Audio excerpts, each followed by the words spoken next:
Disney Cruise Line's fifth ship has now joined the fleet, the first of the Triton class, as they're known, the Disney Wish. And we, as paying customers, went to embark on the Wish to let you know how we felt about Disney Cruise Line's latest outing. And we're going to let you know in our honest review, again, of the Disney Wish.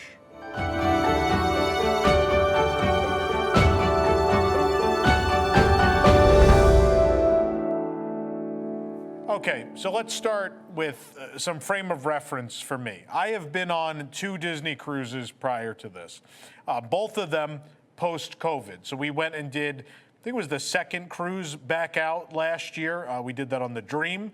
And then a month later, we did a cruise on the Fantasy. And so those are my only 2 Disney Cruise Line experiences. It was a 3-night and a 4-night. That's all the experience I've had. So I know there are definitely people with a lot more Disney cruise experience out there who are going to review this. But I think we have a pretty good grasp on themed entertainment here at WDWNT, and I think that gives us a good, it gives us a good viewpoint on things. So the first thing I want to start off with is the main point of this is, again, we make a joke on WDW News Tonight. A couple years ago, on a TV show, I think it was promoting Galaxy's Edge, the cake boss said, kind of jokingly, but kind of not, that Disney does everything on time. And that became sort of a meme for us because, as you know, the last several years, that is just not the case. Disney has been unable to hit all sorts of deadlines, especially in parks and resorts, and deliver things on time. And even the few times they have, there's been a lot of problems. Things weren't quite ready, right? Star Wars Rise of the Resistance comes to mind as one of those things that was really not ready. It took a long time for Rise to be where it is now, where it is, you know, it still goes down once a day, but there was a period where it was down a lot. But beyond that, like Galaxy's Edge opened without its e-ticket attraction. Remember that? Like Disneyland, it opened in May of 2019, and Rise did not join the land until January of the next year there at Disneyland, open in December here. And this has been a reoccurring thing. And it sometimes, you know, obviously delays happen. I understand that. I remember, you know, specifically with Toy Story Land, they were a couple weeks behind. Pandora, the World of Avatar was behind. A lot of things during the Tom Staggs years of Parks and Resorts were behind schedule and over budget, but they were fantastic things. So that's the difference. So now what we're seeing is things still behind schedule, but not of the quality they were before. And that's sort of where the Disney Wish comes in. Now, the Disney Wish is not the catastrophic downgrade that like Toy Story Land might be over Pandora, or it's not on that scale, right? The Disney Wish is not a bad cruise ship, and you won't go on it and have a bad time. But it is a noticeable downgrade from what existed before it, and from a number of aspects. It is just not, it's definitely not as enjoyable a vessel for a number of reasons as the Dream and the Fantasy. It's not. And I know people still say the Magic and the Wonder are their 2 favorites. That's what most people still say. So I'm going to imagine it's not as good as those either. And that's for a few reasons, which are not necessarily related to the delay. But Disney Cruise Line, in some cases, has tried to reinvent the wheel. I think they spent a lot of time with the Magic and Wonder and really examined what worked and what didn't. And the Dream and the Fantasy are both considered great outings. In some cases, the Fantasy fixed a few very minor things here and there. And the Fantasy probably is considered the best ship in the fleet for doing that. The Wish doesn't really address those problems. It creates new ones.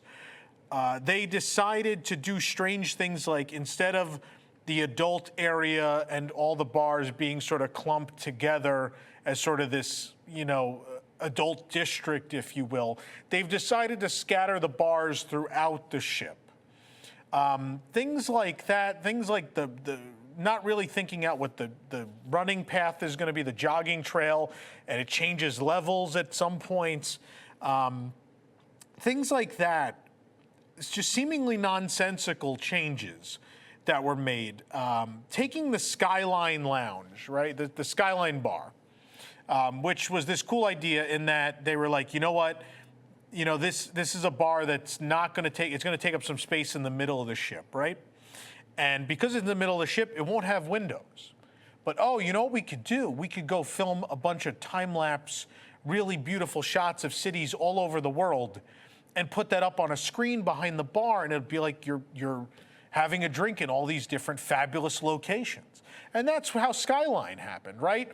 To the point at which then Disneyland Paris took that for the Hotel New York, the Art of Marvel, and was like, well, we have this bar that doesn't have windows that go to the outside. Well, we know it'd be cool if we did New York City with the Avengers Tower and characters swinging and stuff. This really great idea. And then you get to the Disney Wish and they decide we're going to do this with Star Wars now as the Hyperspace Lounge. And the difference is, though, we've built it in a spot where there could have been portholes.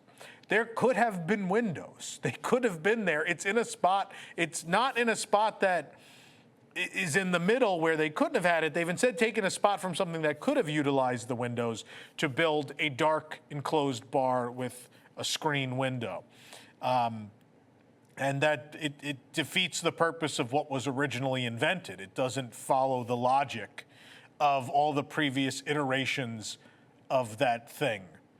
There are other problems with the Hyperspace Lounge we'll talk about, but that's really the core issue, or things like that, things that they thought would be upgrades that aren't. In the other case of Hyperspace Lounge is building a Star Wars themed bar, which you know will be popular, and not giving it more space. You gave it basically the same amount of space you give just about any bar and lounge on the cruise line. And because of that now, what they're doing is they're giving out reservations, which means as soon as you get on the boat, you need to run and get in line.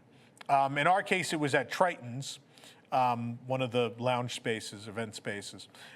You had to go get in line there, and then at 3 o'clock they cut it off there, and then they move that line to guest relations, which creates that guest services line that wraps around the Atrium that you've probably seen, or Grand Hall as you've seen on social media. That is the antithesis of a Disney cruise vacation. It's supposed to be this relaxing thing. And if I need a return time to come to a bar, something has gone wrong. Something has gone horribly wrong in Disney Cruise Line's design and implementation here. So those are the things I'm talking about. There are great things that are kind of just holdovers from the past anyway. Pool spaces and the coffee bar and things like that that still work great. They work great on those ships. They work great on these ships. But then another great example is the Aqua Duck versus the Aqua Mouse. The Aqua Duck was, the idea was a water coaster on the top of a cruise ship. And it's a really cool novelty, and the views are fantastic. It is not the most thrilling or fun version of that. The novelty is that you are on top of a giant boat and it shoots you out over the side and you could see down to the ocean, right? Like, that's the novelty. Aqueduct is great when you don't have to wait for it. If it's 30, 45 minutes, an hour wait, I think people feel kind of gypped waiting in that line. I think people feel slighted in that case. With the case of the Aqua Mouse, it is not fully operational yet, mind you. It is having a number of problems. So it has a lot of downtime right now. When it does operate, the Aqua Mouse, I guess they decided, they're like, well, people, if they do wait a while, we want them to have a longer, more full experience, which is a great idea. But the problem is that the idea for that is then, well, you know what we'll do? We'll do a fully enclosed, darkened lift hill tube. Doesn't look out at anything. We'll put screens in it. The screens are all flat, right? They're flat. You're coming up like this, and the screens are flat, which means if I'm coming towards this screen, whatever's on it is not really clear to me till I'm closer up to it. As if, honestly, like if you had angled them a couple inches, I can see this from a further distance, right?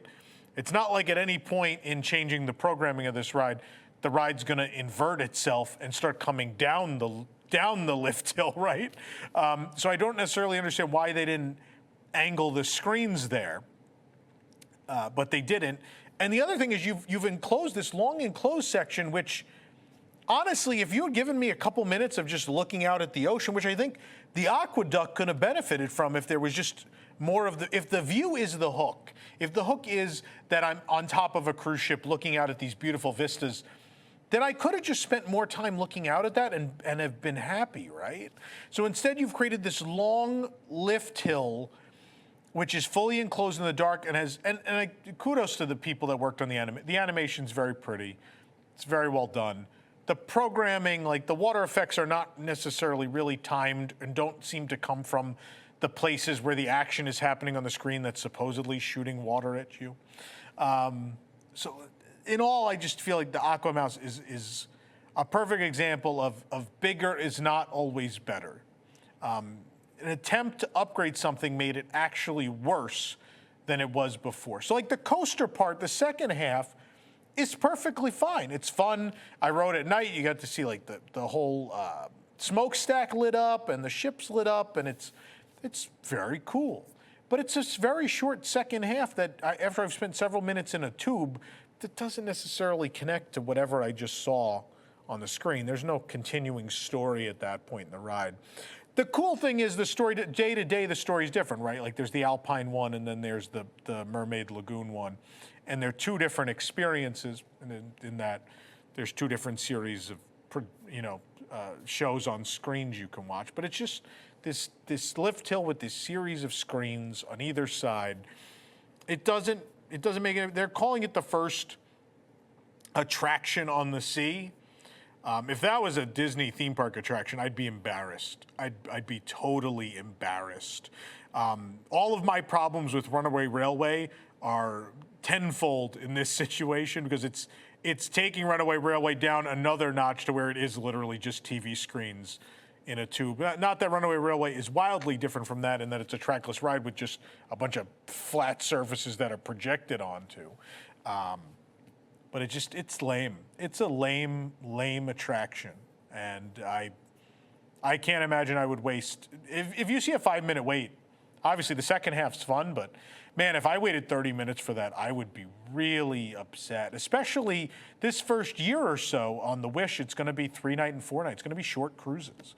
Time is a great commodity on these shorter cruises. When you have a day at Nassau, a day at Castaway Cay, if you wanna get off on both of those days, I mean, you're really not gonna have a lot of time on the ship, which I assume if you're sailing on a new ship in the first year or so, you kind of wanna see the ship. That's probably that's why we were there. I'm still very sad that I didn't have time to go out to Castaway, which is very sad. Obviously, we're working and trying to cover this boat as completely as possible.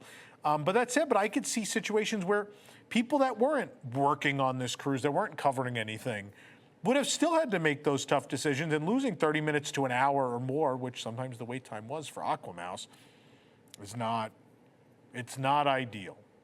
It's not ideal. So let's start with, I want to counterbalance all of that negativity with something positive, because I know some people don't want to hear me just destroy the boat. There are some things that they still do very well and that continue on in this boat, and one of those things is artwork. I think so much thought that doesn't really go into the parks anymore goes into the art on the cruise, where there are still these fantastic tapestries and tile mosaics and these really intricate carpeting pieces that are at the elevators and in front of different lounges. For example, I think it's the Enchanted Sword, which is a Sword in the Stone themed lounge, has this beautiful carpet section that has the sword in the stone, and the boy is the squirrel, and Merlin as the fish, and it's really charming. And then in front of the Wishing Star Cafe, there's one with Figaro and Cleo, and it's, again, very charming, very cute, very Disney. And those things work. And there's also, at Wishing Star, there's these two beautiful tile murals, one with Figaro and Cleo, another one with Pinocchio and Geppetto. They're gorgeous. There's another one around the corner, which is Cinderella, which is in the Grand Hall or Atrium, which is great. These are still great things. And all the art created for the ship is very good also. Like these are all positives. And I think the two things on the cruise that exude, they're deeper cuts in the Disney fandom, if you will, is the art and the music, right? I know if you've stayed on a cruise, you know when you walk to your stateroom, you're going to hear some of those Disney songs that everyone knows. We don't talk about Bruno and Let It Go and those. But then there's things like Fortuosity from The Happiest Millionaire and trying to think, there's just some stuff from Home on the Range. Just these really deep cuts that most people walking the halls probably have no idea what they are, but they play on the cruise ship, and that's great. And there's a lot of that in the art and the detail of things on board this ship. There are a lot of really cool little details and a lot of attention to detail, which we will cover in a separate video that'll be just all of the Easter eggs and the details you can look for on the Wish. That's a whole separate thing from the review of the ship for the sake of your time. But I do hope you'll check that out. So that's still great. Like the decorating of the ship is still very good. I want to talk about the Atrium / Grand Hall, which is the biggest departure from all the ships that have existed before. So this ship is supposed to be the castle on the sea. It's the Fantasyland boat, if you will. And they've made it clear, and we heard one of the captains say this again on our cruise. They made it clear that the themes of the next 2 Triton-class ships will be different as well. So I don't know, I'm getting excited. Maybe get an Adventureland boat. Can we have that, please? That would be tremendous. And so this atrium, what they call the Grand Hall, it's the biggest atrium space they've ever done, and it's supposed to look like this sort of castle space, right? It's cool that they've built a stage in this space. It makes sense to have a stage in this space. The little character greeting terrace, not terrace, like, it's sort of like a, I don't know what to call it, a lookout. It's above the stage, and it's just this little patio, if you will, where the characters can come out. And that's great, too. I love that. At one point, it was a great photo opportunity. The fairy godmother was there, and it's up very high. It's basically up on the top level of the atrium. So if you're across the way, you can get these great photos of the chandelier with the fairy godmothers if she's, creating magic. There's some good ideas here. The staircase, the wrapping staircase that can access all the floors in the atrium, again, a great thing. It makes life easier. You don't always need an elevator, all of us, so it's nice to be able to get to those high traffic areas quickly by just taking the stairs there. So there's good things at the atrium. The larger issue is I don't think it's as impressive as those that have come before. I appreciate that they tried to do something different, right? Like, I get that someone came in and was like, look, the last 4 boats, the Art Deco thing's getting, and I know someone's gonna come in the comments and tell me, oh, well, the fantasy's Art Nouveau. The fantasy is Art Nouveau in that a few Art Nouveau elements were laid over whatever they created for the dream. It's still very Art Deco in most places and not so much Art Nouveau in style. So there is a lot of the same on the 4 ships that came before. And so the idea to come into this one and be like, hey, maybe it's time to do something different. I applaud that idea. Do I think it works well? No, I don't know that it does. I don't know that it does. There's something off, and then you can kind of tell that something's off because then 1923, the restaurant is on that first level of the Grand Hall, and it's right off of the lobby, and it goes right back to that Disney Cruise Line Art Deco style 1930s Hollywood, goes right back into that. And so there's this great disconnect right there and then between this sparkling white castle lobby and the Art Deco of Walt Disney's Hollywood.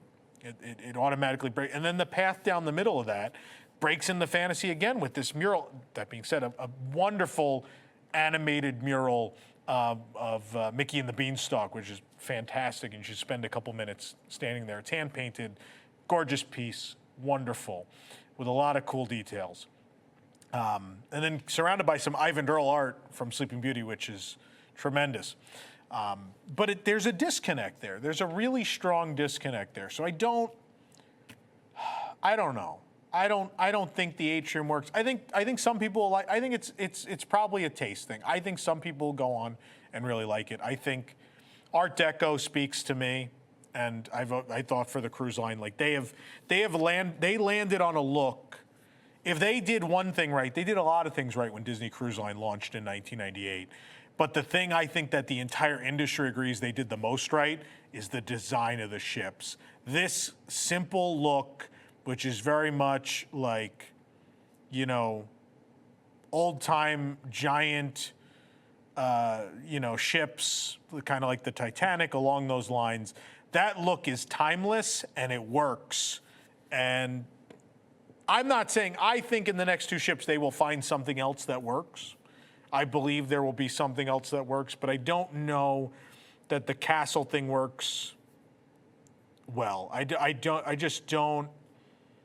It doesn't have the splendor for me of the other lobbies. And then we can get into the whole thing of no one's really wild about the Cinderella statue. Personally, like, I think it's great that they chose Cinderella as sort of the theme, the main theme of the ship, because we get so much of the more recent Disney IP shoved down our throats. You know, the minute it hits the market and is successful, it's like, well, people want it, give it to them. And the choice of theme is a nice departure from that. And there is a lot of classic Disney on the ship, which I think is great too. I think it's great that there's something for everyone present on this ship, whether you are a Disney fan who grew up watching the Mickey Mouse Club, you're my age, you grew up during the, you know, the animation renaissance, or you're young and you're growing up with Raya and the Last Dragon and Encanto and Frozen. There is something for everyone here, which should be the end goal. I think the parks don't do a good job of that anymore, but I think Cruise Line did a nice job balancing that. And picking Cinderella, it's timeless. Everyone knows Cinderella. It's a timeless set of characters. It's a timeless theme. And in many cases, it works. As an Atrium statue, the face, though, the lifeless eyes, something's got to be done because it doesn't take a good photo. But again, that detailing, right? The Lucifer statue behind and the, you know, Jacques and Gus hiding under the dress and Lucifer's trying to catch them. That all works really well. And then you go down a level to Oceaneers Club and it's, you know, there's that whole, the slide and that whole entry area, Alice in Wonderland, and this beautiful metal Cheshire cat at the end of the staircase and this great mural all around the area. And that slide is, let's talk about great ideas. That slide to the kids area. Oh, what a fun, brilliant idea. And the great thing is adults on the open house day, your first day, make sure you go right away. Adults get to ride down the slide on the first day. And you do also get to check out the Oceaneers Club, which, by the way, is giant. And I think of the three I've seen, it's the best version of it that exists. Like, all the spaces are super cool. I know I'm getting off track from my point, but while we're talking about Oceaneers Club, let me gush about it. The Imagineering Lab is probably not what we would have, as a Disney fan, would have made it to be, but there's a lot of cool stuff going in there. As an arts and crafts area, it makes sense, right? Imagineering is this combination, these people of all different artistic backgrounds, architects, artists, engineers, all these amazing, you know, backgrounds and talents. And so to have that sort of be the place where the arts and crafts are, I mean, it's a natural fit. And I love that some of the propping is just merchandise, which makes me kind of sad because, you know, I like when they make new props for stuff. But so, like, my Mystic Manor music box I went to Hong Kong to get is glued to a shelf with some Mystic Manor art. But then there's some cool stuff where they like remade and rescaled and remade the Figment maquette, the first Figment from the original Journey to Imagination, the one that would pop out of the pot on the back of the blimp with Dreamfinder, the Dreammobile, whatever you want to call it. Which that's super cool. You know, little ride vehicles and stuff. There's some cool stuff to look at on that shelving, and there's some stuff that's, you know, but it may resonate with the kids, which is what the space is made for. But then even there are those moments where there's like a little storage cage in the Imagineering Lab that has Rivers of Light costumes and all sorts of deep cut stuff. But again, this is good stuff for our Easter egg detail video. We'll talk more about all that there.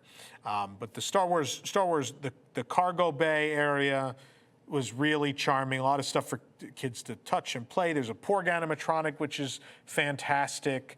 Again, some things, Disney Cruise Line does not there is no restraint in reusing props from the parks and resorts around the world.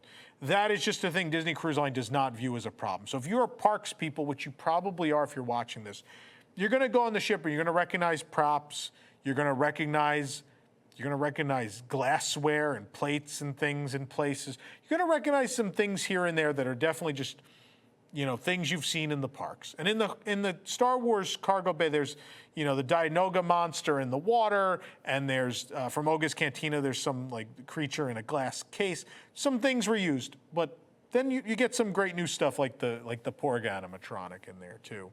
Obviously I didn't get to experience it, but the Marvel section looked very cool, and you could see how cool it would be to have sort of a super suit of your own creation projected onto a blank mannequin. Some fun stuff going on in there. The princess spaces are uber themed, some great propping in those. The rooms are intricate, and they do feel like you're actually stepping into those movies. So I can't speak for kids club activities in the Oceaneers Club, but I will say this, as far as design of the space and how charming it is A+. It is A+. They did a very, very good job down there from what I saw. And the slide, 2 thumbs way up for the children's slide from the Atrium down into the Oceaneers Club. It's fantastic. Small World Nursery. Oh, when we do that detail show, we got to talk all about, there's so much cool stuff to look at in that Small World Nursery, which usually they're kind of plain. So great attention to detail throughout the Wish. There is a great attention to detail. I don't know where I veered off from, but we're here now. Let's talk about dining. I talked about 1923 a little bit, so I've alluded to it. Let's talk about the 3 restaurants that'll be in your dining rotation. Those 3 restaurants are going to be 1923, Arendelle, a frozen dining adventure, and Worlds of Marvel, which currently is hosting Quantum Encounter, is the current show in that space. So on the first night, we did Worlds of Marvel, Quantum Encounter, which, it's a cool space, cool interior. Nothing crazy about it, just a lot of screens and a lot of, like kind of like Shanghai Tomorrowland style lighting all around. And then these guys, not this one, but a big full version of this thing.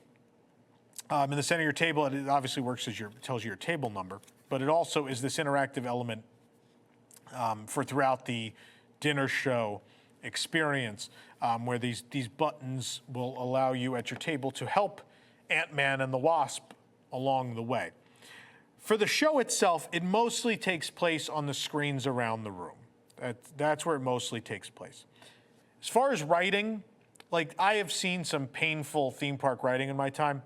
I don't think this is it. I think if it was like a short that I watched on Disney Plus, I would think the Quantum Encounter show is great. It's really well written. It has some actually funny moments.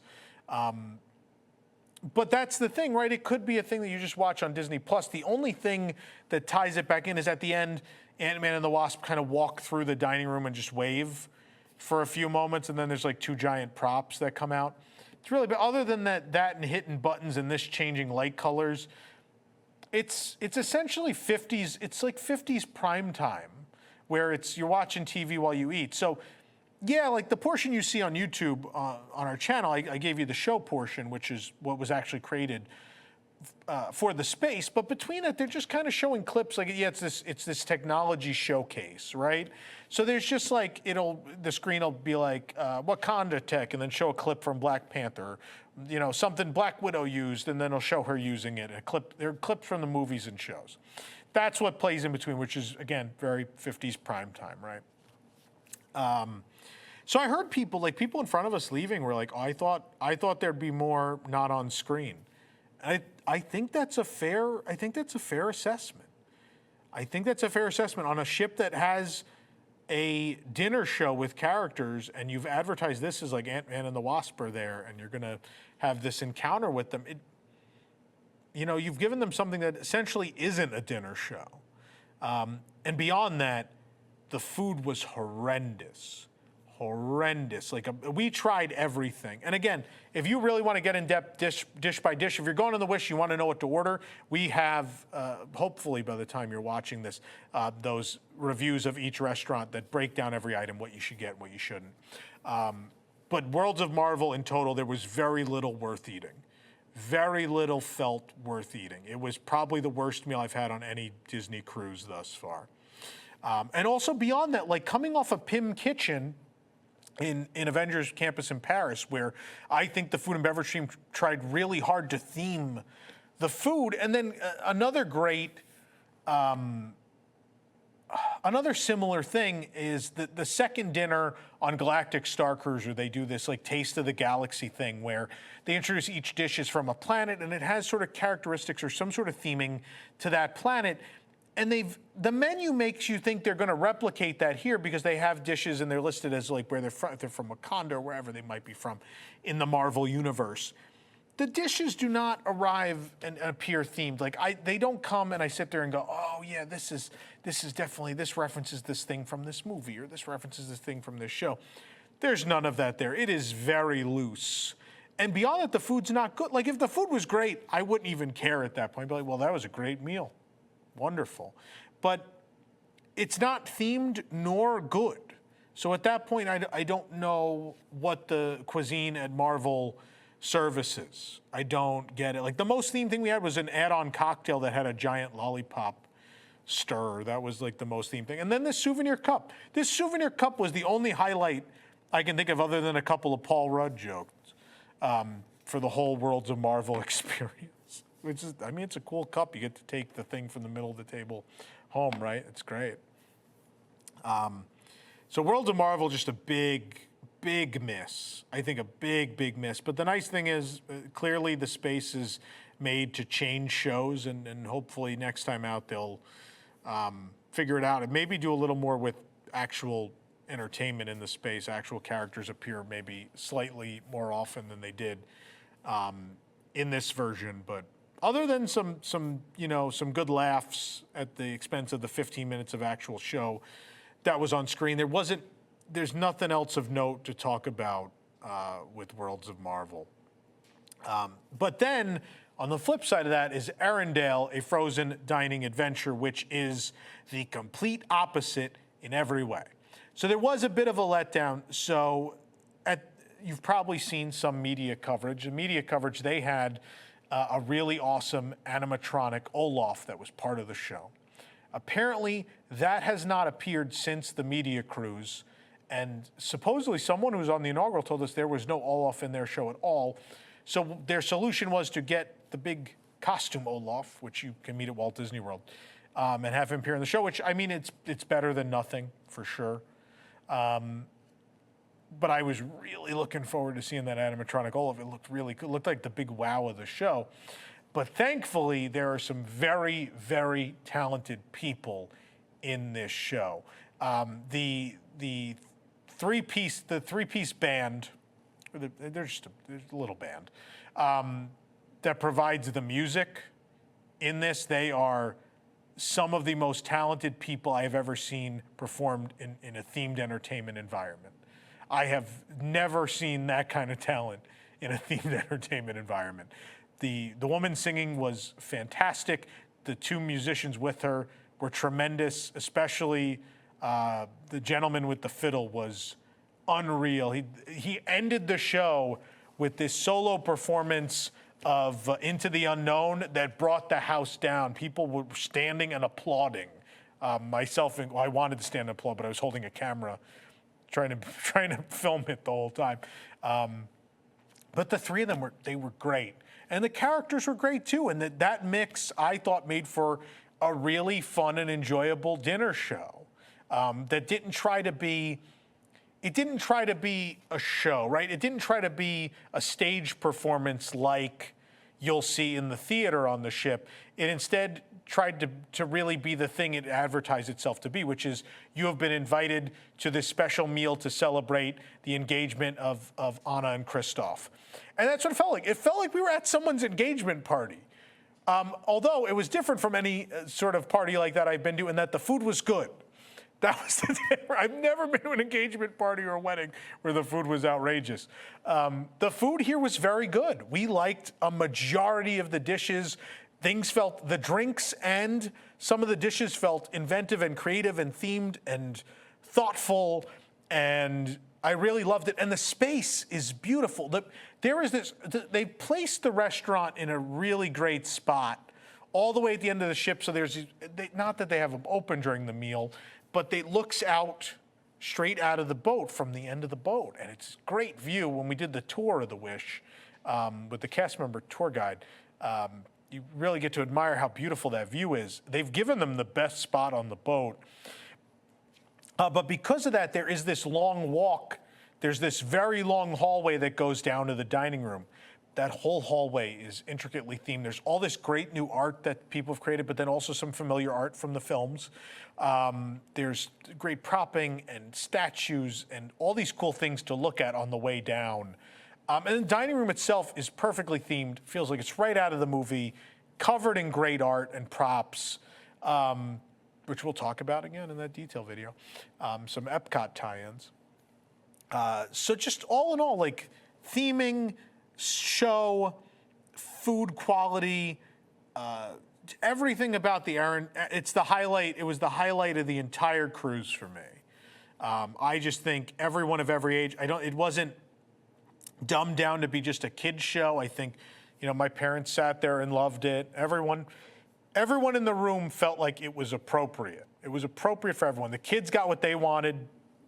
Adults, even if maybe you weren't traveling with kids, could still sit there and have a great time with this live music that's very tastefully done, and great food on top of it. And the cocktails were great too. I really liked a lot of the cocktails here. Those are add-on though; they're not included in your purchase price, mind you. But yeah, Arendelle is a highlight. Do not miss Arendelle. Let's talk about 1923. So this was the third meal in our rotation, and being a Vacation Club member cruise, I think everyone kind of felt like everyone on the ship was their same level of Disney fan. And so everyone felt very comfortable sharing thoughts unsolicited with each other about how their cruise has gone thus far. So there was a lot of discussion of, have you eaten here yet? How was it? And I forget how it came up. My father talked to everyone on the boat, so he probably prompted it from someone, because he's like the mayor. Just talks to everyone everywhere. But I think on the second night, we asked someone, we talked about 1923, and they said, I was really disappointed, I didn't like it. It's like, oh, all right. And we just come off of Worlds of Marvel, so I was like, oh, are two of the three at least not good? That would make me very sad. Especially 1923, because that's the one I was looking forward to. I really wanted to see what they had in store with, a Walt and Roy Disney themed restaurant space, with all this tie into classic animation. I was very excited about it. And so they were like, we didn't really care for it. And so we had pretty low expectations, I think, going in. Not to the point of like we were mad we were going to 1923. We're still very excited, but we expected the food may not be great. But what we experienced was really the opposite. I thought 1923 was almost as good food quality as Arendelle. I really liked a lot of the dishes there. In style, a lot of it reminded me, so many things reminded me of things I've eaten at Brown Derby at Hollywood Studios over the 30-something years of my life. Like a lot of dishes from the past, the corn soup, a lot of things were very reminiscent of things I remember. Because it's going to be that California style, right? Because it is supposed to be this Hollywood, 1920s, 30s Hollywood restaurant in LA. And all the food names are themed to different Disney locations in Los Angeles that were meaningful to Walt Disney, like where the studios were located, all sorts of fun stuff like that. And even dessert, from appetizer to entree to dessert to cocktail, we were very, very happy with 1923 as well. It was a good time. Now I like that it's not a show like the other ones, because it's a little, obviously I'm sitting there filming, so that's kind of taxing in the course of 2 dinners, 2 nights in a row. But I think for everyone, it'll be a nice break from that. I think it'll be nice to have a sort of quiet dinner with that beautiful, the Carthay Circle Sessions background loop from Carthay Circle in California Adventure. Great music, actually turned up to a volume where you can hear it, which is wonderful. It's always very low at Carthay. So that music, the quality of the food, and then the atmosphere, which it's going to be one of those things where every time you go, it's going to be, I really wanted to sit in that section. Because every section is a different animated film. So we sat in Beauty and the Beast section, which was great. My significant other, that's her favorite Disney film. So she was happy we sat there. personally, it was great, but then we did like a walking tour of the restaurant before we had to leave. I wanted to see what all the other displays were, and there were some really cool sections I would like to sit in. And even some films that aren't necessarily my favorites, I just thought the props and the displays were so cool. There were some things where there were these multi-layer displays of like the line art and the ink and paint and the background that were fun to look at. A lot of cool, little like costumes, like Jiminy Cricket and the fairies from Sleeping Beauty costumes. Obviously not real because they were animated, but just little stuff like that was great. Pirate ships in the Peter Pan section, just really well propped and a nice atmosphere in there, and I liked it. I liked it a lot. What I thought was ingenious design-wise was, on so many ships on that first floor of the atrium, you can't travel down the center, you travel down the sides around the restaurant. And what they did here was they split the restaurant in two. So there's a Walt Disney side and a Roy Disney side. That being said, there is nothing overtly themed to either of them, except there's like a area for the hosts and for the servers. There's an area for the servers. An island in the middle of both restaurants, which is the only time the restaurant breaks away from whatever movie theme is that section. And if I remember correctly, on the Walt side, there's a picture of Walt, and then also a poster from Flowers and Trees. On the Roy side, there's a picture of Roy, and then the Alice Comedies poster. So there's this little nod. I would have liked a little more, but in the end, I still think it's a great space. I think it'll get the job done. I think people will really be charmed by the spaces, especially if it's a movie they love. What's weird is, despite being 1923, the front of each restaurant represents the newer movies. So like Princess and the Frog and Frozen and Tangled, and those are up towards the front, which is what most people will see. As you travel further back, though, they get into deeper cuts like Sword in the Stone and things like that. But you have to travel towards the back, which not everyone is going to. So, but it's repeatable, and which is great, because you'll probably have a couple of breakfast services if you'd like to have them there. They are available at 1923, so you'll probably get to see. You won't get your same table again either. So you might get to see a couple sections, maybe. At the very least, they sat us on two different ends of the Beauty and the Beast room for breakfast and for our dinner, so we got to see two different display cases, which was nice.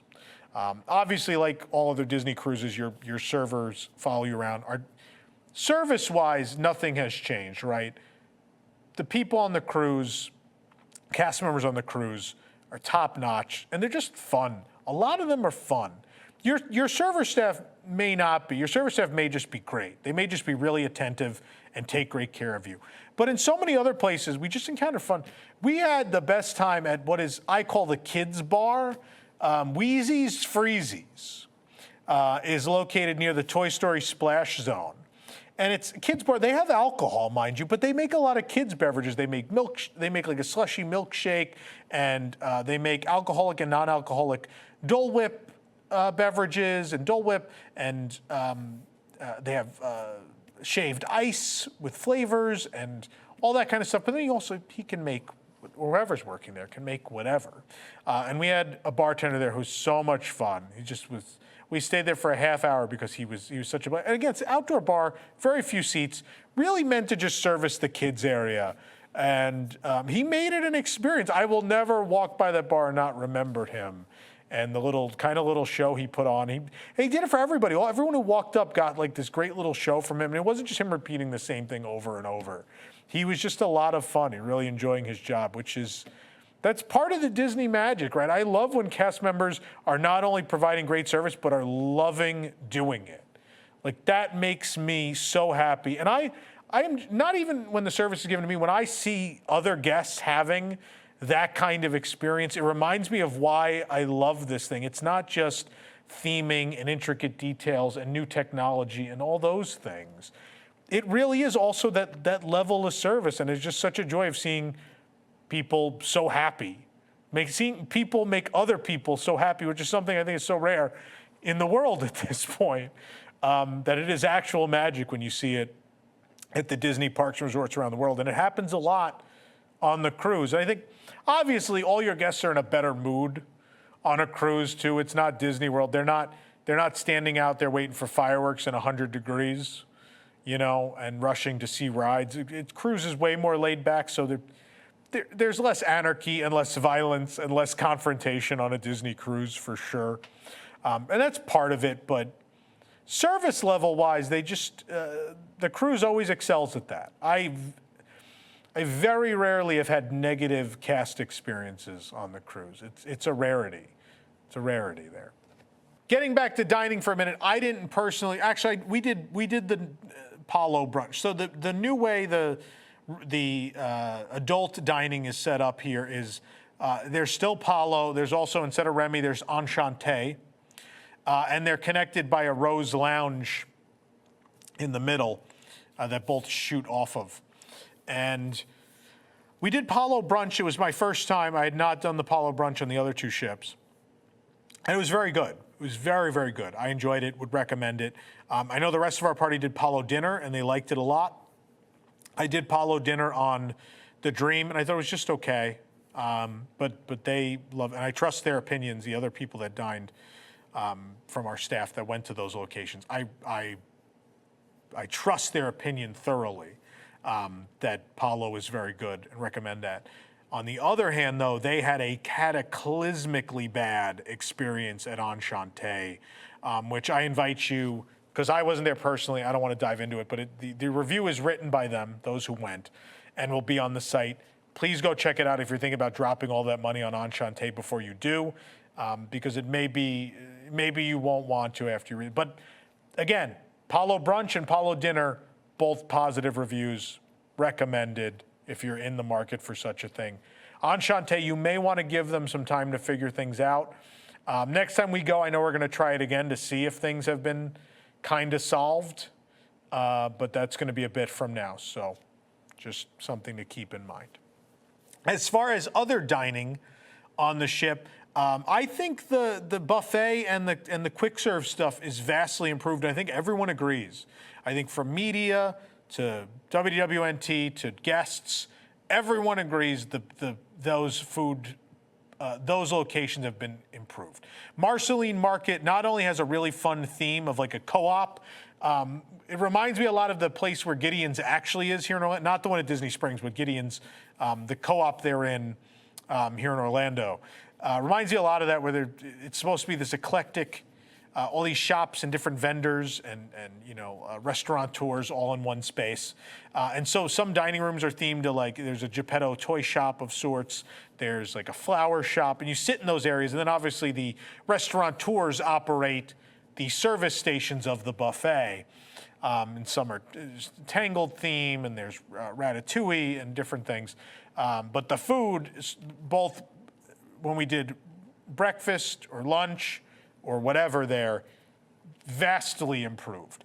And the same could be said in some cases for the stuff on Deck 11, the what they call the Mickey and Friends Festival of Foods, which on other ships there's like Flo's V8 Cafe, and I forget what they're called on all the other ships. But those outdoor covered, pool deck restaurants.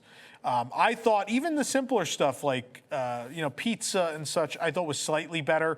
But then there was like this Donald Tex-Mex station that was kind of like Chipotle Light, which I really enjoyed. Again, it's not going to change your life, but it is way more edible than what was on the other ships. And so big improvement, I would absolutely dine at the Donald Tex-Mex station again. There was some good stuff. The mac and cheese and the cornbread from the barbecue station were quite good. And then just even the hamburger was cooked well enough. Again, nothing that's going to change your life, but good enough. The buffet, you might find some stuff over at the Marceline Market buffet that you'll really fall in love with. It's possible. There's some good bites over there too. And I love the setup. I really like that. I like that theme. I know I'm usually not the guy when they do kind of a it's not overt, right? It's really, you got to walk up to the details and then you'll be like, oh, I get it. It's the Wicked Witch from Snow White, and this is her. She's selling apples, and there's little tags on stuff. And I like the fact that it is this. I like that it's not a tropical theme. I know Cabanas is no one's favorite on the other ships, the buffet space. I don't know, I like that this is a different vibe, but then also there is more of that rich Disney detail present, but you have to go looking for it. So those of us, those of you watching who are definitely going to be like me, you're going to walk up to those displays and see the little tags, be like, oh, that references that, or oh, there's the cookbook from Ratatouille, and little things like that, and you're going to be really enamored with it. Or find a Pinocchio puppet, things like that. You're going to like. As for the pools, there's more of them. They're smaller. There's some weird choices, especially from deck 11 going upwards towards the second smokestack. There's some weird stuff going on. There's this pool that's like less than a foot deep that just has like a waterfall in the back, but it's pretty short. Like if that was a foot or two deeper, maybe even 3 feet deeper, I would spend so much time in there with the waterfall. They do have something like that in the adult area. So if you're looking for it, but I know many of you travel with kids too, and you don't necessarily want to abandon the kids. Maybe you do. You have an option. But I just thought some of the pool choices in that main area seemed questionable. Obviously, the Mickey pool's still good. It's right under the tunnel. The tunnel vision. Is it called the tunnel vision? I forget the name of the one on the. I think it's called tunnel vision. I think it's the name of it. The one on the first smokestack. So there's good pools there. The infinity pool of sorts on the back of the ship that's in the adult area is nice. There are some accessibility issues for sure. In order to get into it, there is this. You go up this tall ladder and then go down this tall ladder. My mother has mobility issues and was not able to. There's this little seating area with, you can put your feet in the water and stuff off to either side of it. But as for this really cool infinity pool of sorts where it has sort of this lounge seat tile set up in the back you could lay back on, which was fun. And we went there on the Nassau day, so we had this great view of Nassau. Off the boat there too. It was a little crowded. Obviously these are full boats. It's going to be, but we found seats and we were comfortable. But I was sad, right? But with my mother's mobility issues, there's a lot of rides she won't go on in the parks, or some she can't even do. And I don't know, at Disney Cruise Line, there's been an expectation that all the pools and such I would expect to be able, she'd be able to do, which is she loves. Like that's her favorite. She loves to swim. She loves it. And so I felt bad, like we went in this pool and she couldn't come in. She just kind of sort of sat there on the side. So hopefully for the next two ships, they address that. It's a cool space though. It's a cool space.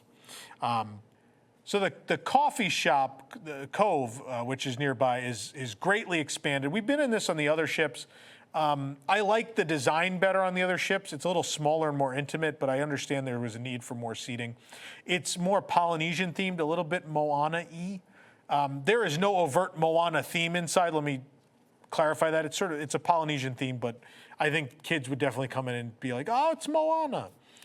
As opposed to, I think on the Fantasy, it's more South American themed. I know there's Three Caballero art with Walt Disney, which is really charming. But this one, I appreciate that it's a bigger space. It's definitely a hot spot. Like people were, we were there midday and it was hopping.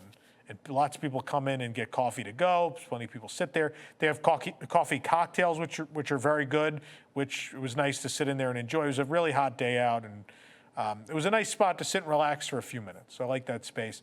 And of course, all the bars out there, open air on the ship, are great. Currents and all of those.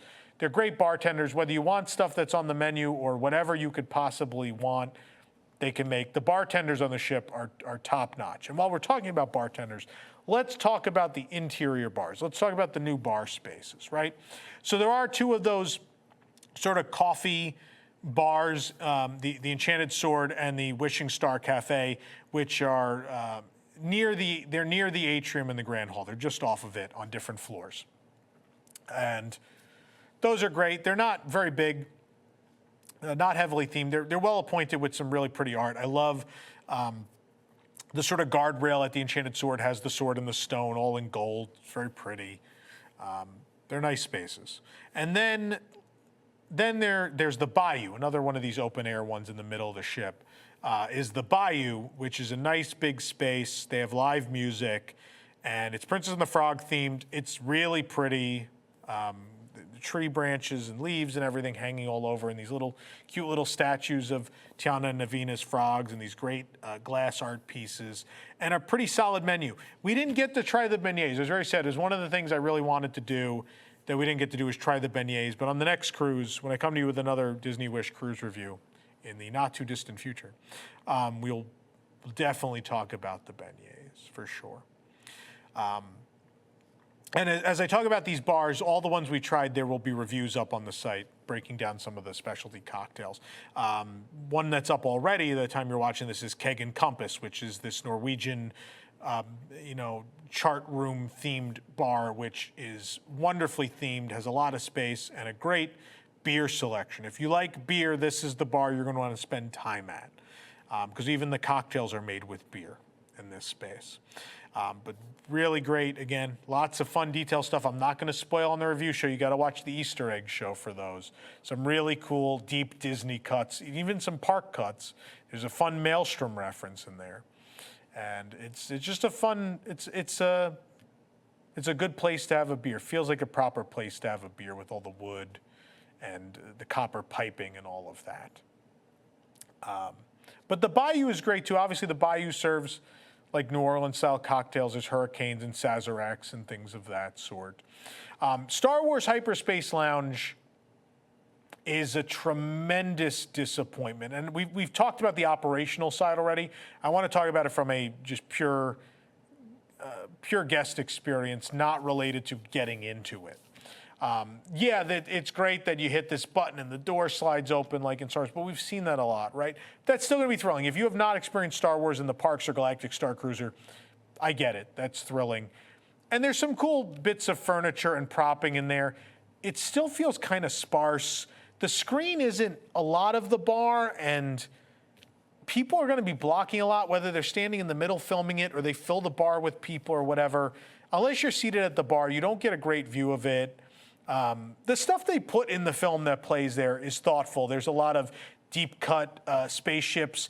As a Parks fan, you're going to see the Star Speeder from Star Tours. You're going to see the Halcyon from Galactic Star Cruiser. So everything on screen is going to tick the boxes for Star Wars people, whether you're park Star Wars people or not. You're going to find some stuff you like there.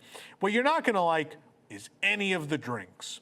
Disney is still just very unable to master the concept of space cocktails. The Sublight Lounge on Star Cruiser, there are at least one or two drinks that I was like, oh, I can drink these. In this bar, almost none. There was one that was pretty basic that was like a Christmassy martini, and then the other five were awful. We had a table of 6 and everyone tried them, and it was a challenge to finish them. Between 6 of us, we could not manage to finish them. They were so bad. One of the non-alcoholic drinks, the one with the ice cream in it, was actually, it's probably what blue milk should taste like in the parks. It was actually pretty solid. None of the drinks were good.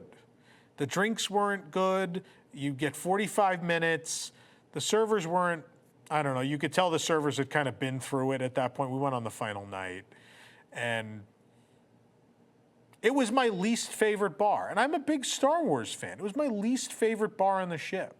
All of these like more laid back, interesting, and the more laid back ones that weren't marketed heavily were more interesting, which that shouldn't be. Like you announced, we're gonna have a Star Wars bar, and the whole world imploded. The Star Wars bar.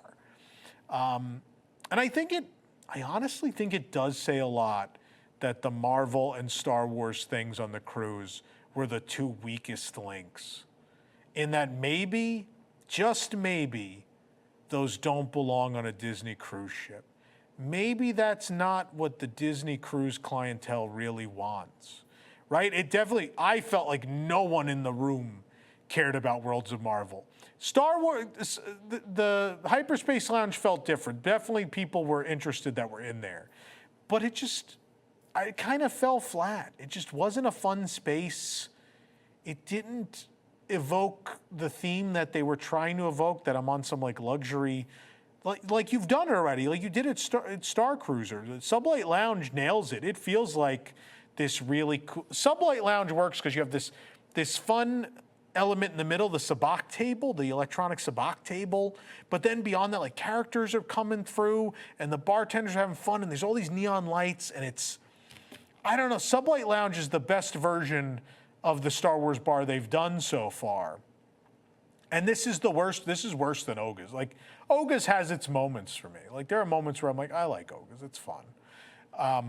But I can't, Hyperspace Lounge doesn't have any of that craziness or nuttiness of Oga's, like when Captain Rex is DJing and they bang on the power source. None of that is happening there. And it doesn't have the Star Wars feel of elegance, and it doesn't have that elegant Star Cruiser feel that they were going for, that Star Cruiser nails in the Sublight Lounge, honestly. So it fails on both ends. So it's somewhere in the middle here where it just comes off as this uninteresting thing that didn't need to exist. You know, I think a Star Wars dinner show, like instead of Arendelle, Star Wars dinner show, it worked on the Star Cruiser. I think it worked just fine. As this kind of lounge, I think as a bar, I feel like it wasted a bar space. Wasted a perfectly good bar space. But you know what didn't waste a perfectly good bar space? Nightingales. Nightingales is amazing. They have a really fun menu. Of course, sadly, they're having problems with the bird glasses. There's a drink called the Nightingale that comes in a bird glass. But then they have this line of frozen, they're not frozen, they come with like an ice ball that you break in the middle of them. And there's a chocolate and a coconut, and I forget the third flavor. And you get this metal hammer and you gotta break it. But beyond that, they also were like the most delicious dessert cocktails I've ever had. They were tremendous. And then they, of course, had the ubiquitous like bubble cocktails. I know the other people in our party had those, and the review will have all of these included. But obviously, then these places also have, they can make you anything, right? They're full bars. They can take care of you at these places. But personally, I like, you know, I'm a themed entertainment guy. That's why I love Disney parks. I grew up going to them. So I love when the cocktails are, as an adult, like that excites me, that the cocktails are thematic or different or interesting. I like that. And Nightingales has some stuff that felt interesting enough. And beyond that, again, top notch. The two times we were in there, the piano player was top notch. It's a really pretty space with the portholes, looking out at the ocean, and everyone, all the servers in there are fantastic. So I cannot recommend Nightingales enough. A really fun, weird one though is Hook's Barbery. Hook's Barbery is the men's barber shop during the day, and it operates until 8 p.m. At 5 p.m. though, they have a wall that opens and becomes sort of a bourbon bar. And so they have all sorts of bourbons and whiskeys and such, and you can make your own old-fashioned. And the bartender walks you through the process, like what bitters do you want, what of this do you want? You build your own drink, and they smoke it there with the smoker, and it's fun, and it's a cool-looking bar, and it's very intimate. There's only a few seats. Most people have to take stuff to go. I recommend, if you like bourbon, rope drop this one night at 5 p.m., get a seat, sit there, watch him make drinks, enjoy a cocktail. They're a little on the expensive side. I think my drink was $33. I splurged on a slightly more expensive, bourbon, but I think her drink was $22. You know, it's a cruise. You know, things are expensive. And that being said, like, I like the experience. It was weird to sit in a barber shop. People are getting shaved and their hair cut off to the side, and you're sitting at this weird little cool copper tone bourbon bar, and the guy's standing there making drinks, and it's a fun experience. I like it. It was different.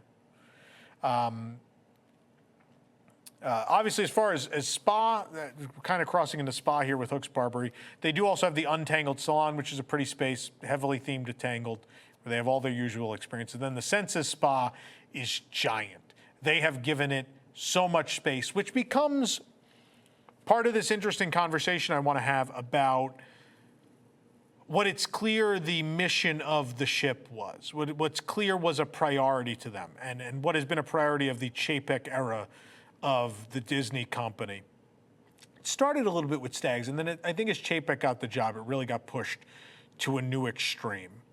And it's, yeah, we're already a luxury brand, but what if we cater to, you know, super luxurious clientele? What if we cater to what they've called in their shareholder meetings or their earnings calls, they call them preferred, you know, preferable guest mix, right? And so this ship has the most concierge rooms. This ship has a really expensive 2-floor suite in a smokestack. This has also some other pretty big suites as well. And then beyond that, they built the biggest spa space, right?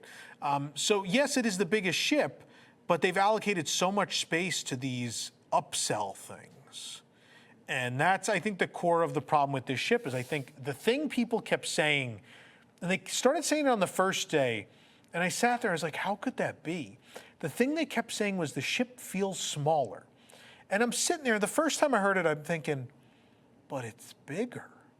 It's a bigger ship. Not by much, but it's a bigger ship. So why does it feel that way? And part of it's that is dedicating more space to things that not everyone's going to see. And secondly, a design choice that was made is one less bank of elevators. I think subconsciously, when there's more elevator banks in a structure, the bigger it's going to feel to you.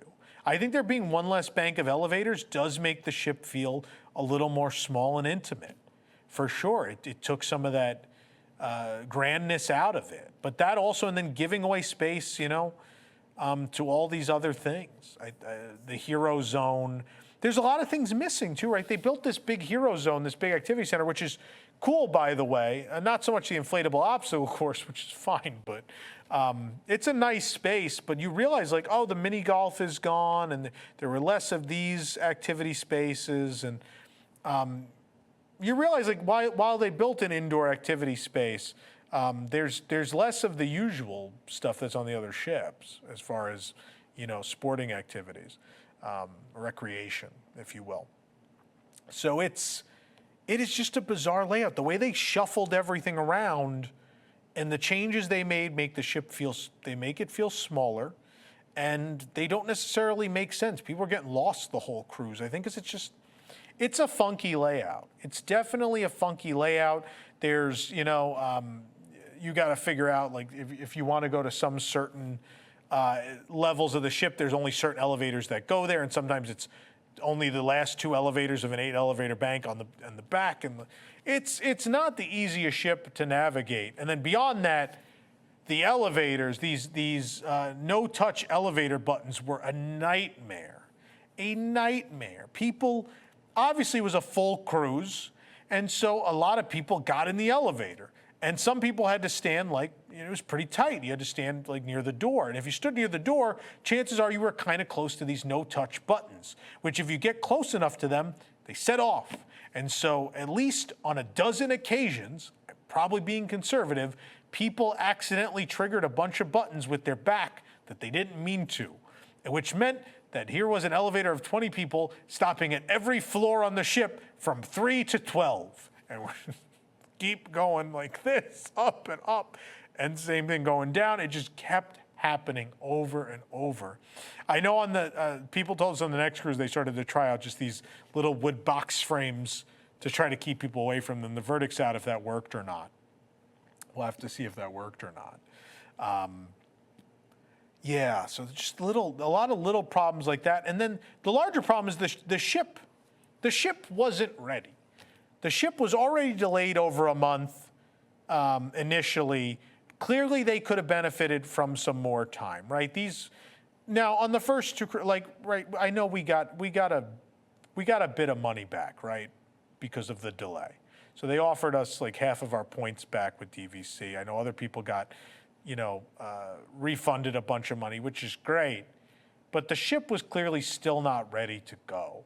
Between the Olaf animatronic, they didn't have so much of the stuff, and I get supply chain issues, but that's such a big reason why people came to the ship is for the things that are supposed to be exclusive to this ship that haven't arrived. And I'm not talking about just about souvenir cups, which was a big part of it. I had to fight to get this because apparently there were not many of these left. But beyond that, not only was everyone out of their, no one had their souvenir vessels, or bowls, or cups. So many places, like Keg and Compass, didn't have their specialty beers that they're supposed to have. And beyond that, clearly, like there was a whole theater that was still not open to guests. One of the film theaters was still not finished. Triton's, I think, only opened on our cruise. It was not open on the cruise previous.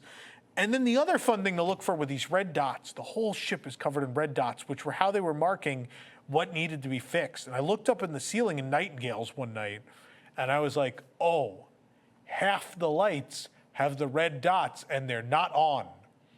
I mean, and that's pretty basic, right? Electrical. There was a lot of lights out on the ship. The whole last night of the ship, the emergency lights were on, and they just stayed on. These green emergency lights that line every hallway were just on, which I can't imagine is a safety thing. Is good that those are just on already and just stuck on.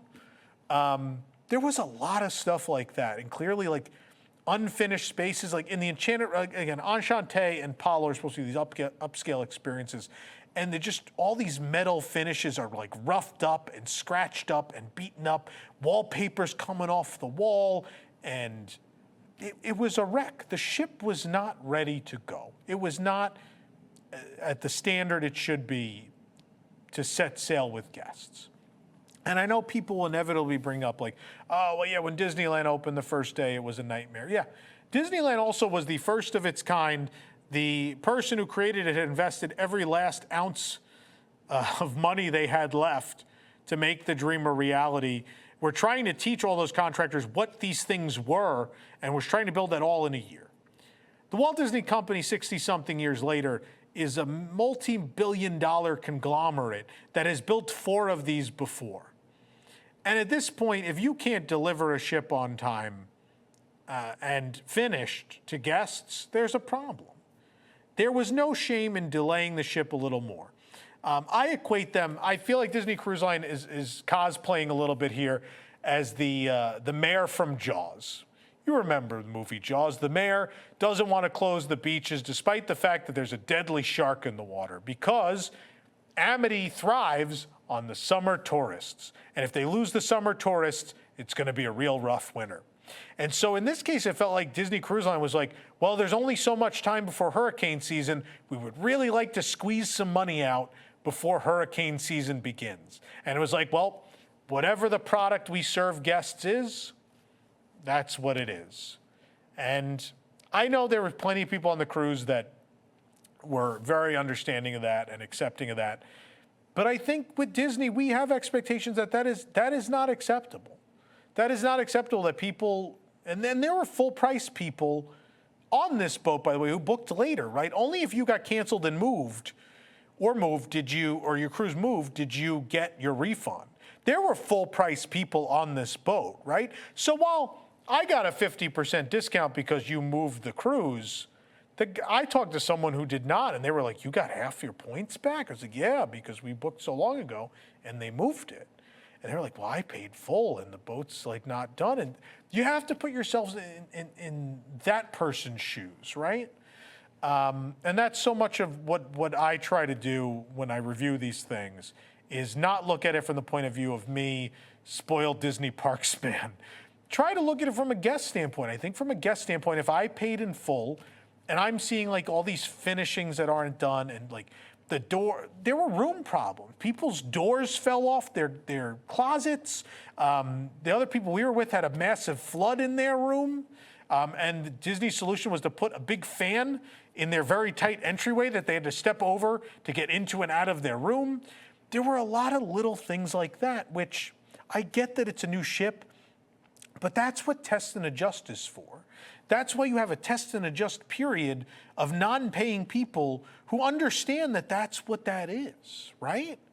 So honestly, if you want to do something great for guests and just have been on the first like 4 or 5 cruises, just go to people and be like, hey, it turns out this is kind of test and adjust. We're not done yet. If you still want to cruise, we'll give you another some odd percentage back and maybe give 50% off to those people who paid in full for that cruise.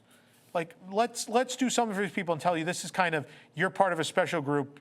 Help us test and adjust and figure out what we're doing with this new boat. But to say like the ship is open when it looks like this and so many things are having problems, I think is a real bad look. This isn't Rise of the Resistance, right? It's not one really complicated ride. There are a lot of really uncomplicated things that are not functioning on the ship, like lighting, like normal ceiling lights in a bar, or the elevator indicator light outside the elevator. Things like that. They didn't get the number signs in time that go on each floor. So unless you were if you were coming off the stairs, there was no indication of what floor you were on. You had to then walk into the elevator bank to look for a number because the signs had not arrived yet. Things like that, that is bad show. That is the definition of bad show. And there are certainly ways you can work around that. And one of those ways is to provide great customer service, which everyone on the boat did, but the company as a whole did not, right? So these cast members did an amazing job making everyone have a great time. They saved the cruise. But management did not. Management was unwilling to try to solve anything. Like when people's doors were falling off of their closets and their rooms was flooding, no one called them to be like, I'm so sorry, is there anything we can do for you? Those things did not happen. And from what I understand, some people went to guest services. They just kind of shrugged, put their hands in the air, and were like, I don't know what to do. What do you want? Which, if things are not finished, that's not the proper response, right? You are a multi-billion-dollar company. This, giving some people some money back or going out of your way to apologize to them on a cruise ship is not going to put you out of business. If anything, it's going to endear you to these people, and they're going to come back and be like, you know what, the ship wasn't ready last time. They gave me all that money back. Do you want to go back in 6 months? Honey, you want to go back in 6 months and try the ship again when it's done? And I'll tell you this, most people would do that, and they'll pay full price at that point. And you win those people over for life, which is how I feel about Disney. And I'm sure many of you have stories like that in the comments where at some point in your Disney fandom, at some visit, someone went above and beyond and at that point you were like, I feel valued and appreciated, and I'm going to keep giving them money because that's really nice. I like the way they treat me. I like the way they take care of me and my family. That's why Disney has the reputation it has, because so many cast members before and managers and executives have done those things, especially in the earlier decades of the company, right? So, the Disney Wish is a fine cruise ship. There's nothing wrong with it. People will enjoy it immensely. It has some problems. It has some things that are not necessarily upgrades. That's the thing is, I definitely just don't think it's better than anything that's come before. It is kind of the status quo, and in some cases, lower than the status quo. So it just kind of exists for me. You're not going to have a bad time on a Disney cruise. It's kind of hard. Even if the closet door hit me in the head, I still think I'd come back off the Disney cruise being like, I had a fun time. Castaway Cay was really great, and the pools were fun, and the food was really good in some places, and the cocktails were great, even if I had this big lump in the middle of my face. That's just how a Disney cruise vacation is. But there's a breaking point for sure. There's absolutely a breaking point. I think there was enough on the cruise that either stock ran out, or things didn't work, or things were broken or beaten up, or the operation procedure like Hyperspace Lounge wasn't ideal, and people wasted or lost a lot of time on a very short cruise, to where they have a lot to figure out. And I hope they do. And I certainly hope in the cruises that follow, if things still don't continue to work, I hope they take very good care of the people who were not of the early bookers who got a big discount in the end. I would hope they take care of those people in some way, because otherwise you're going to lose those customers. I mean, I don't care. They can lose them. It's no skin off my back. But for their sake, I would hope they want to keep those customers. I would hope they want to keep those customers. I know I kind of went into my wrap up. I guess the last thing I got to talk about is the staterooms. There's a whole stateroom tour here where you can kind of hear my thoughts. I want to say, like, as plain and bland as they kind of looked in the art, they weren't that bad in person. They were perfectly fine. There's nothing wrong with them. The art is nice. It's a little cleaner look. It's a little more white and sterile than in the past, but I like the new shower layout. I like them. There's nothing wrong with them. Again, would I prefer the Dream or the Fantasy? Yeah, but I don't think nothing about them ruined my time on the ship. I did not have any complaints about the stateroom, about my stateroom. You know, I talked to our friends who got hit by a door and the room flooded. That's a different story. But we didn't in particular have any complaints. Oh, one more thing I could say about that I'm going to think of things. This is what I get for not ever being scripted. One more funky, weird layout thing that I think backfired was instead of having a few different Disney shops, there is one big Disney store, Mickey's Main Sale, which is up a couple levels from where it is usually. And it's up there, and it's one big store. And obviously, on these early cruises, people really want merchandise because it's a new ship, and they want maiden voyage or inaugural sailing stuff, which you can check out in our cool video where I show you everything I bought on the cruise. So that was kind of a mess. But the real reason that this was done is so Disney could sell more third-party retail space, which they get lease money from. So down on the main floor, on the entry floor, there is a lot more space dedicated to those third-party vendors like the watch people and the jewelry people and those. There's a lot more of that space down there. Again, sacrificing space that would mean more to all guests for the sake of the almighty dollar, right? And for the sake of a slight increase in revenue. That's what I think happened with the ship, and I hope that doesn't continue to happen. I mean, I think we might just be a couple ships away from a ship that is half concierge, where just half the boat is concierge, because people book it and it's an obscene amount of money, but people like to book concierge. They love that. It's sold out for the rest of the year on the Wish. And Disney's leaning into that. That's what they want, and that's why I'm going to prefer those older boats to the Wish, I think. That's why. So, of course, there is lots of coverage. There are tons of videos here on the channel for you to watch. The Easter egg video, the tour we did of the boat, the full Arendelle dining experience, the full Quantum encounter, all that great stuff is up here. There are great reviews on the website, reviews of all the bars and lounges, reviews of the restaurants that go really in depth. Lots of stuff to read and watch, and I hope you'll check all of it out because a lot of work went into it from a lot of people, more so than just myself. So if you enjoyed the video, please hit that like button. Please subscribe, and let us know if you want to see more cruise line content. We're happy to provide it. Certainly we'll go back on the Wish and give some thoughts on how things have changed in a little bit, and maybe some spaces we didn't get to experience this time around. Let me know if you want a second review, if you watch it. Definitely happy to give it, and those are my honest thoughts on the Disney Wish now sailing